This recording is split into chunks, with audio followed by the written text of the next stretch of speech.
Salut, c'est John, on se retrouve aujourd'hui pour la vidéo test du Redmi K40 Pro 5G. Je vous le rappelle, téléphone qui nous avait été envoyé par la boutique Trading Shenzhen et on vous met comme d'habitude les petits liens dans la description de la vidéo. Et comme toujours aussi, si tu as aimé cette vidéo, à la fin, tu nous mets le petit pouce bleu qui va bien. Tu t'abonnes si ce n'est pas déjà fait, si tu aimes notre contenu. Et tu cliqueras sur la cloche de notification pour être averti des futures vidéos. Parce qu'il y en a beaucoup qui arrivent avec toutes les dernières sorties qu'il y a eu.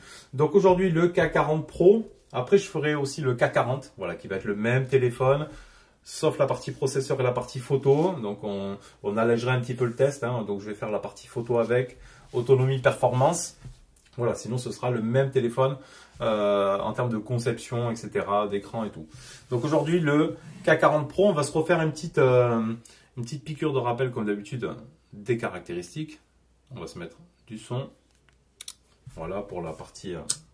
déverrouillage, déjà on va commencer avec l'empreinte qui fonctionne très bien. Voilà, un téléphone vraiment super agréable à utiliser, très fluide. Honnêtement, rien à dire avec le Qualcomm le 888. Voilà, j'ai eu aucun souci de performance ou de latence avec. Voilà, après là on est sur la version donc anglais-chinois, mais bon, pour moi ça ne me pose aucun problème. Après vous pouvez flasher une ROM Xiaomi.eu si vous voulez, ou passer par l'application More Local avec une commande ADB pour avoir toutes vos applications tierces en français. On se refait les petits rappels. Écran de 6,67 pouces en OLED, c'est le Samsung E4. Voilà, très bon écran. Résolution 2080-2400, Full HD+, HDR10+, et un taux de rafraîchissement de 120 Hz qui fait bien plaisir. Hop, voilà, pour une vraiment bonne fluidité du téléphone. On était sur un écran plat là-dessus. Donc là, c'est le 6 Go de RAM le 8. LPDDR5, 128 Go de stockage en UFS 3.1. Là, je vous refais les petits caractéristiques. On a la caméra ici frontale, ici au milieu, perforée de 20 mégapixels de chez Samsung. La S5K 3T2. Voilà. Donc, écran plat, agréable à utiliser. Après, on s'y fait. C'est vrai, comme je vous l'ai dit, toujours, les écrans Edge paraissent plus premium. Mais franchement, on a une bonne réactivité et tout sur les écrans plats, sans souci. En bas, on avait notre type C, le tiroir SIM, le son ici. Donc, on a un son stéréo Dolby. Là, on a le haut-parleur ici aussi en haut. Donc, pour la face avant, c'est propre. Après, un téléphone léger, pour 196 grammes, ça va. Pour 7,8 d'épaisseur, je vous l'avais déjà dit. Ici, en haut, on y retrouve les haut-parleurs. Micro d'ambiance et capteur IRC aussi. Les boutons power, volume plus ou moins sur le côté droit. Et ce bouton power qui fera office de capteur d'empreinte. Et donc sur l'arrière, on a notre module photo ici. Notre bloc photo qui est pas vilain au final. J'étais un peu réticent sur la forme. Mais bon, ça innove, c'est assez propre. Bon, ça déborde pas énormément, ça fait pas trop mastoc. Donc au final, c'est plutôt pas mal. Donc là, on a du 64 mégapixels en IMX 686, en ouverture 1.89 pour le capteur principal. Après, on a 8 mégapixels IMX 355 de chez Sony aussi, en ouverture 2.2 pour le grand angle avec 119 degrés. Et un 5 mégapixels Samsung S5K5 E9 en 2,4 d'ouverture. Et c'est pour de la macro en isocèle. La partie photo, ça va, je vais vous les faire passer. J'ai pas trouvé non plus super fou. C'est propre et tout, franchement. La partie photo de nuit m'a un petit peu déçu. Après, c'est vrai quand on teste, on a eu testé les Vivo, les séries X60, etc. C'est vrai qu'ils font fort en termes de photos. Vraiment, il n'y a pas à dire. Bon, là, ça fait quand même des belles photos avec ce Sony MX686. J'ai juste trouvé, moi, la partie de nuit un petit peu moyenne, mais bon. Il est IP53, je crois, de tête. Stéréo Dolby, Wi-Fi 2,4, 5 et 6. Bluetooth 5.2, du NFC. Donc les bandes 4G ici, on avait la B1, 2, 3, 4, 5, on a la 7. La B20, la B28, je ne vais pas toutes vous les énoncer, mais les principales. La 28, c'est la 28A, donc voilà. La 5G N1 3 28A 41 77 78 79, donc je vous le rappelle, 196 grammes, des dimensions 163,7 par 76,4 par 7,8 d'épaisseur. Donc là, ils avaient vraiment amélioré.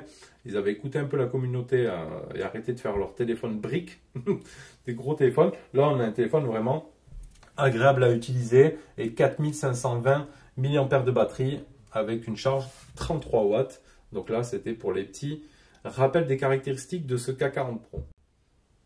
Donc on revient sur l'écran, 120 Hz de rafraîchissement, ça c'est très très bien.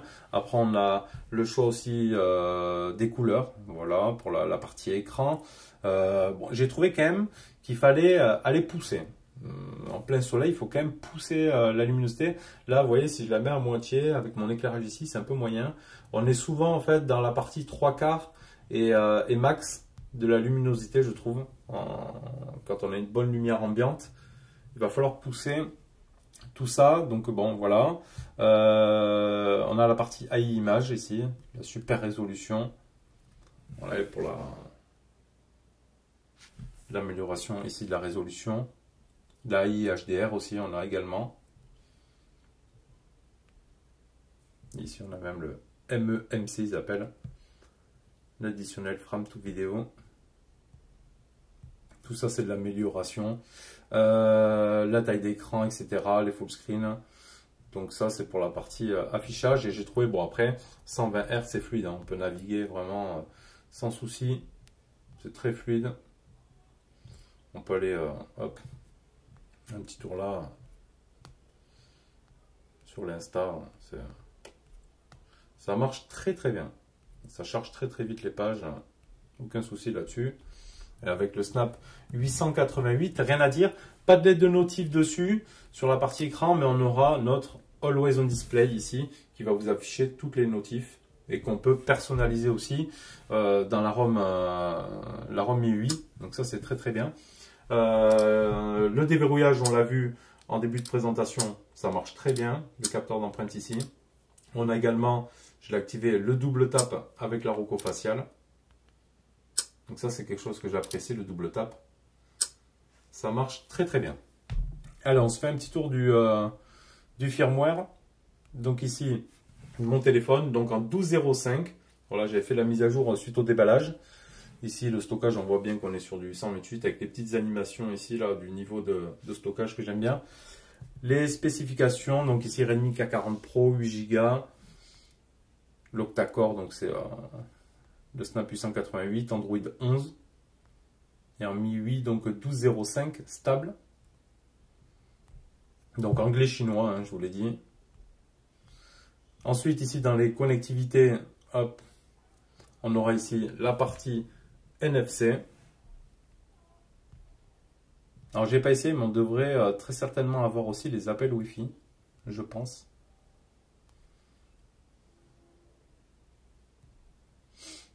Je pense qu'on devrait avoir les appels Wi-Fi. Peut-être ça va être dans SIM. Donc la 5G Network, ici, on peut l'activer. Il me semble l'avoir vu quelque part, les appels Wi-Fi. Bon, à voir après, c'est pas forcément aussi disponible avec tous les opérateurs aussi. Hein. Ok, donc Always on Display, hein, qu'on peut paramétrer, etc. Franchement, alors on a le choix avec plein de trucs et tout. Vraiment, c'est plutôt pas mal. Le Always on Display, c'est indispensable quand on n'a pas de LED de notification. Donc les sons et vibrations, notification et control center.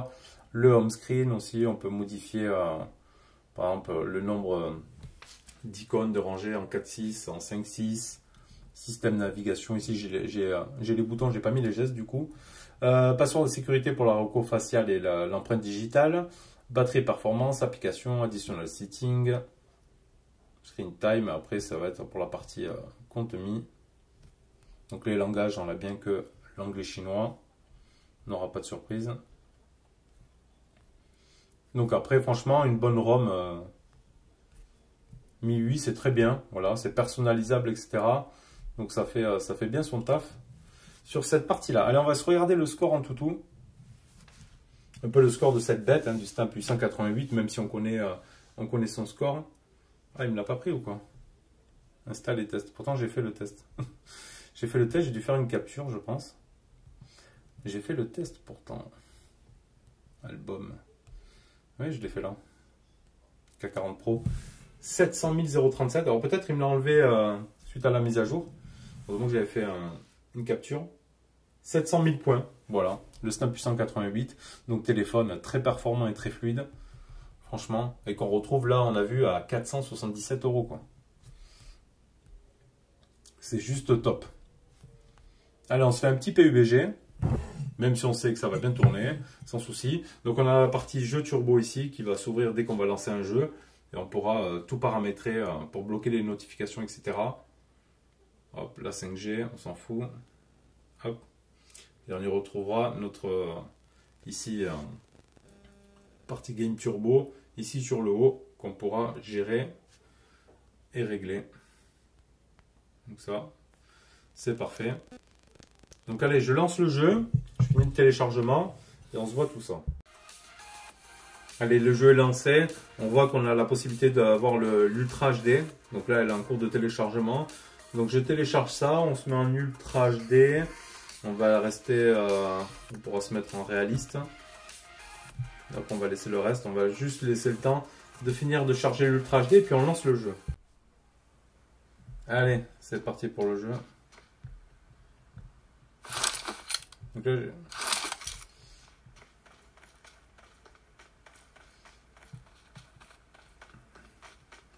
on essaie de voir aussi qu'il y a du monde ici. Est-ce qu'il y en a qui ont atterri en même temps que moi au même endroit ou pas? Ou je me retrouve encore tout seul?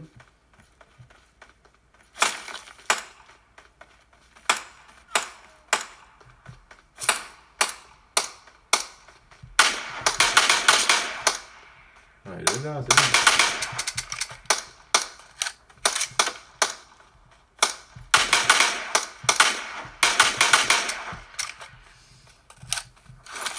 Attends, on va pas passer. Voilà. Petit coup de fusil à pompe. Bon, attention avec le Snap 888, ça ira. Bon, on sait que c'est un processeur qui chauffe un petit peu. Bon, bah, après, c'est le processeur performant. Bon, après, là, la colorimétrie, tout ça, va pas refléter vraiment ce que je vois à travers la caméra. Je vois que moi, ici, c'est un peu plus gris que vous. Je sais pas si je peux essayer de faire mieux en réglage. À voir. Mais en tout cas, après, c'est agréable avec les écrans plats aussi. Parce qu'on va pas aller chercher les boutons peut-être trop loin sur les tranches, etc. C'est vraiment très très bon. Bon, voilà, on s'amuse un petit peu.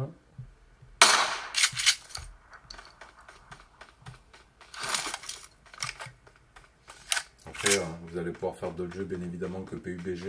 Là, on montre toujours celui-ci. Moi, après, je suis pas trop gamer, donc...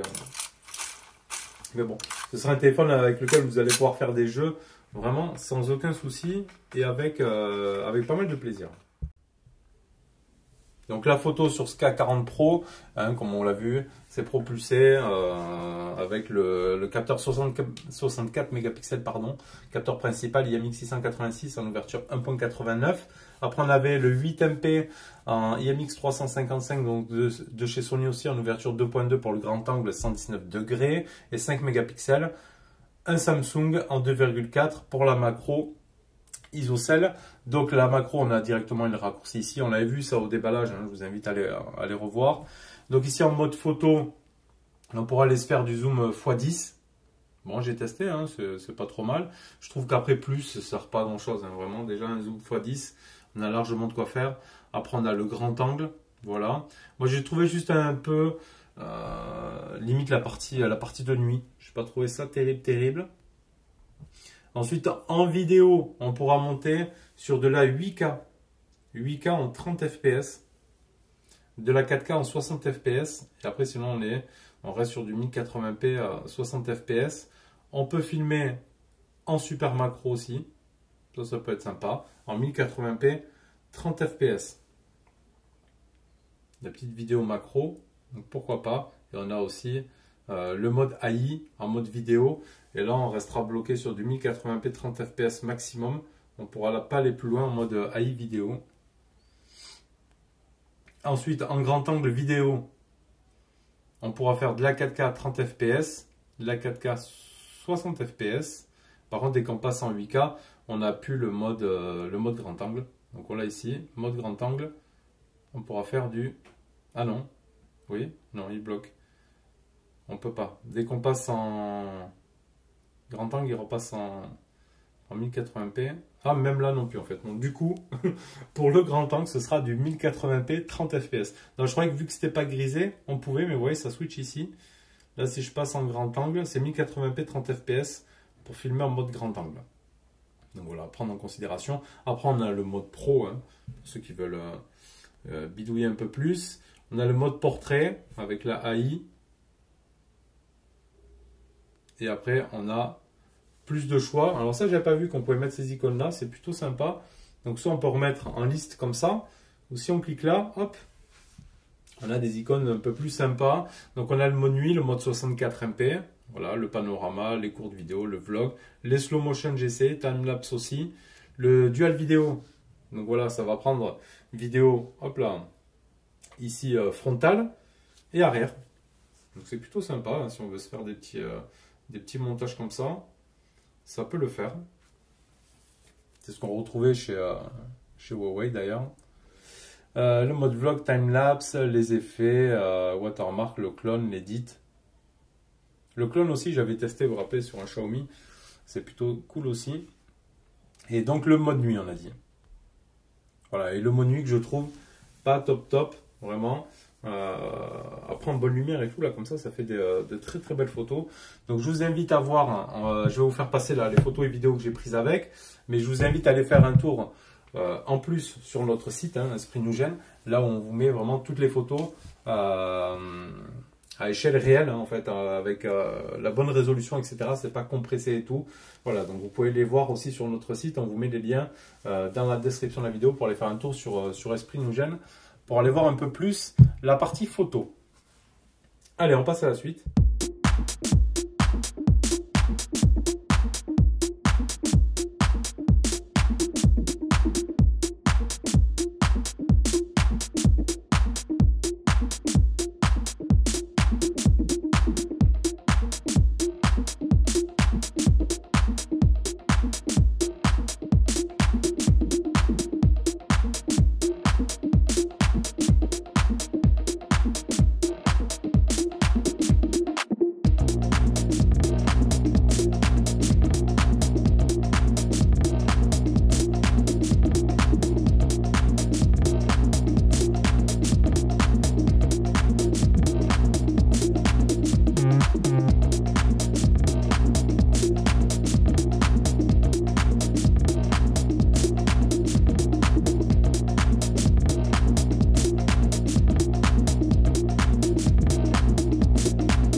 se teste un peu la musique.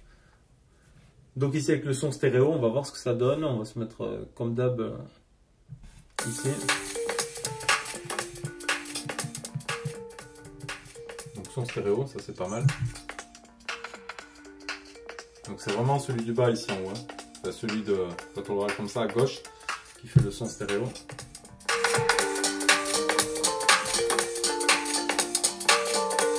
Alors ça va des petits...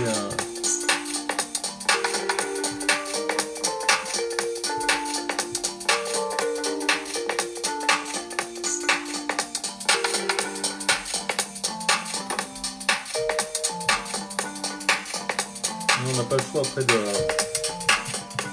regarder si je voyais le choix de l'équaliseur ou autre. Ou le Dolby Atmos, peut-être on le retrouve ici.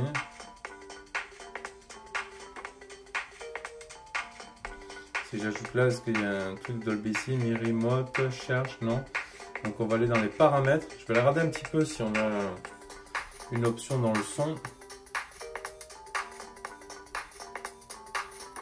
Assistance, silence, vibrate, haptic, feedback, ça c'est pour les le son d'effect ici. Preset, headphone, non.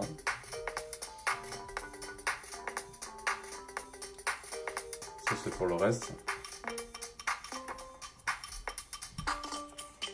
Donc un son stéréo. Convenable qui a du son qui va pas saturer, mais avec un manque de basse, je trouve. Hein.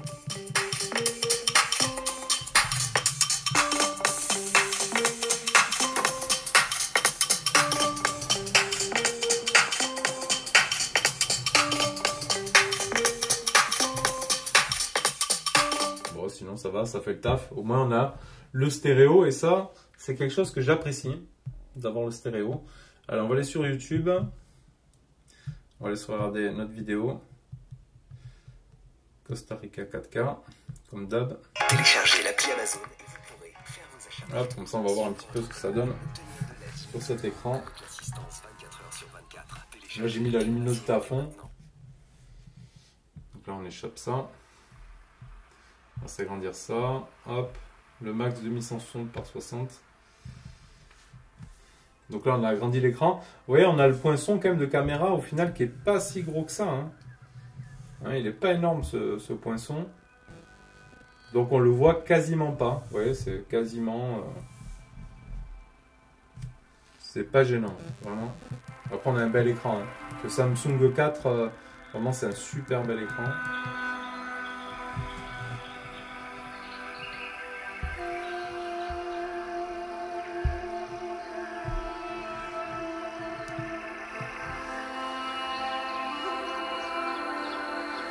On va se faire bien plaisir avec les vidéos sur ce téléphone-là.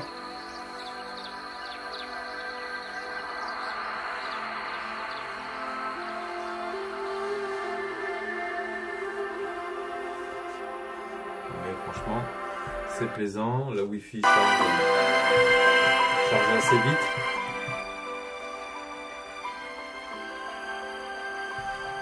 On va regarder un petit peu l'angle de vision.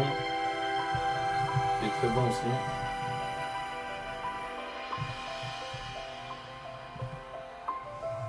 Donc le test du K40 sera quasiment identique, hein, comme je vous l'ai redit, sauf sur la partie photo et le processeur. Après ils ont les mêmes écrans et tout ça que le Pro. Après j'aurai le Mi 10S aussi à faire derrière. Donc on verra ce que ça donne. Donc voilà pour la partie vidéo de ce K40 Pro. Donc ensuite le réseau, pour finir l'audio, qualité de communication, en parlant micro, rien eu à dire, ça fonctionne bien. Le réseau, bon là je suis en intérieur, donc là je suis en HD, parce qu'honnêtement à l'intérieur je capte rien, donc là je suis en HD. Mais sinon, voilà, vous avez la B7, la B20, la B28, ce sera la 28A. Donc après, voilà, ça ne devrait pas vous poser gros problème hein, pour capter la 4G, etc. avec ce Redmi. Et on a aussi la 5G, voilà, avec les bandes N1, 3, 28A, 41, 77, 78, 79. Donc on a la bande normalement pour chez nous. Pour la 5G, vous devriez l'avoir sans problème. Moi, je ne l'ai pas activé là dans mon forfait. Donc actuellement, je teste pas la 5G, mais vous pouvez l'avoir sur ce modèle-là sans souci. L'autonomie avec celui-ci, c'est 4520 mAh de batterie. Donc grosse batterie dans un format assez au final compact, du moins en épaisseur. Bon, parce qu'après les grands, 6,67 pouces. Mais c'est quand même plutôt pas mal. 33 watts de charge. Moi, j'ai pu faire 2 jours. J'ai pu faire 2 jours en utilisation normale. Voilà, moi je fais pas de jeu. Voilà, je fais de la vidéo, des réseaux sociaux, etc. Donc j'ai pu faire 2 jours d'autonomie. Donc voilà, franchement agréablement surpris. Une très bonne autonomie. Peut-être que vous avez une utilisation plus intense. Vous allez faire 1 jour et demi. Mais vous ne flamberez pas la batterie en 1 jour avec ces 4520 mAh. Voilà, et après vous avez la petite charge, on dit petite charge rapide, 33 watts. Voilà, petite charge rapide comparée des fois à la concurrence, hein, avec des charges 120 watts, etc. Mais bon, c'est plutôt pas mal. Voilà, j'ai pris une petite semaine avec ce K40 Pro. Et ouais, ça fait un petit moment que j'avais pas testé des Xiaomi ou des Redmi. Après, il est agréable à utiliser. Voilà, bon, moi je rate pas la partie français ou autre, hein, même en anglais chinois. J'ai pas rencontré de problème. La partie photo est propre, juste un petit hic, je trouve, sur la photo de nuit. Hein, pourtant, j'ai fait avec un trépied. Il y avait la lune, un petit lampadaire et tout, mais j'ai pas trouvé que ça sortait une photo de ouf. Sinon, après de plein jour, etc. C'était plutôt sympa. Donc, je vous avais vu passer hein, les photos et n'hésitez pas à aller refaire un tour sur notre site aussi pour aller voir un peu plus. Voilà, c'était le petit retour hein, de ce Redmi K40 Pro. Si tu as aimé la vidéo, tu mets le petit pouce bleu, tu t'abonnes si ce n'est pas déjà fait et tu cliques sur la cloche de notif pour être averti des futures vidéos qui arrivent.